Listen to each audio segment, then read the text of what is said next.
Is Brooklyn Beckham finally growing a backbone, or just acting like a spoiled twat? There's something oddly familiar about Brooklyn Beckham's recent social media exposé. Not the fame. Not the Beckham surname. But the tone. It sounds like someone who has spent years swallowing resentment, finally snapping, and discovering that when you grow up rich, famous, and protected, even rebellion comes wrapped in privilege. Because here's the thing, Brooklyn isn't whispering his truth in private. He's unloading it on social media, to millions, about the very family that built the platform he's standing on, and then ending it with all we want is peace and privacy. And that contradiction is why people can't stop talking.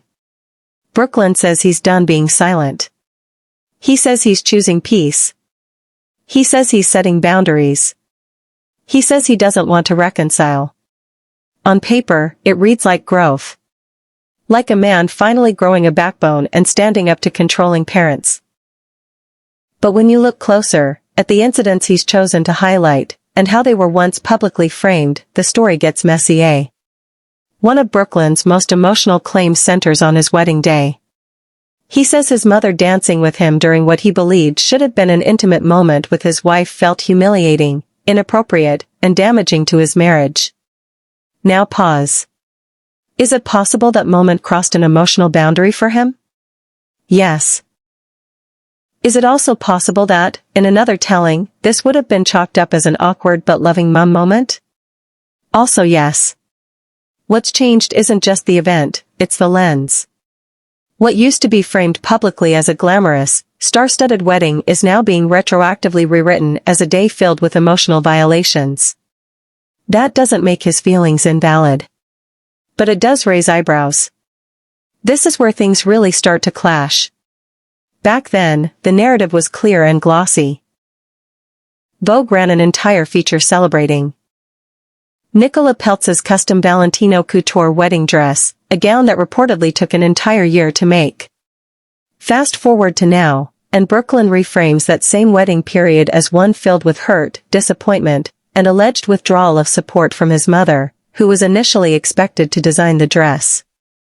A dress Nicola was ecstatic to wear, only for his mom to pull out, close to the wedding date, leaving Nicola scrambling for a last-minute designer. In a normal family dispute, this might be read as a professional miscommunication, a creative disagreement, or even emotional distance already brewing, but when filtered through Brooklyn's lens, it becomes something else entirely.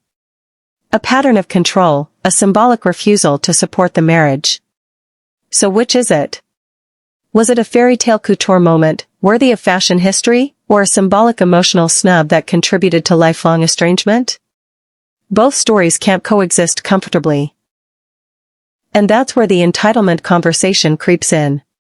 Because when you grow up inside a PR-polished empire, you don't just live your life, you curate versions of it. Brooklyn also claims he was made to feel unwelcome at his father's milestone birthday unless his wife was excluded. If true, that's painful. No one likes being forced to choose between people they love. But again, this is where perspective matters. In normal families, these moments often happen clumsily, emotionally. In celebrity families, they happen under pressure, history, ego, and public scrutiny. Brooklyn now frames this as evidence of parents trying to endlessly ruin his marriage. Others see it as another example of a young man who has never had to navigate conflict without an audience. Here's the uncomfortable part no one wants to say out loud. Growing a backbone at 25, after a lifetime of privilege, isn't the same as surviving oppression. Brooklyn didn't escape poverty. He didn't break free from obscurity. He didn't claw his way out of silence. He married into another powerful family, found emotional safety there, and then decided to speak. That doesn't mean he's wrong. But it does mean his awakening comes cushioned, financially, socially, emotionally. Standing up for yourself is admirable. Doing it publicly, against parents who can't respond without looking heartless, is complicated. And then there's the line that changed everything. I don't want to reconcile. That one sentence turned a vulnerable confession into a final declaration. Because boundaries usually imply space, but this implies a full stop. And once you publicly close the door, you don't just protect your peace, you control the ending. So what are we really watching here? Is this a spoiled twat finally learning that adulthood requires confrontation? Or is it a man who spent too long being managed, branded, and spoken for, and is now choosing the bluntest way possible to reclaim his voice? Maybe it's both. But here's the part that sits uncomfortably with many people. Brooklyn Beckham chose social media, the loudest, messiest space imaginable, to trash his family.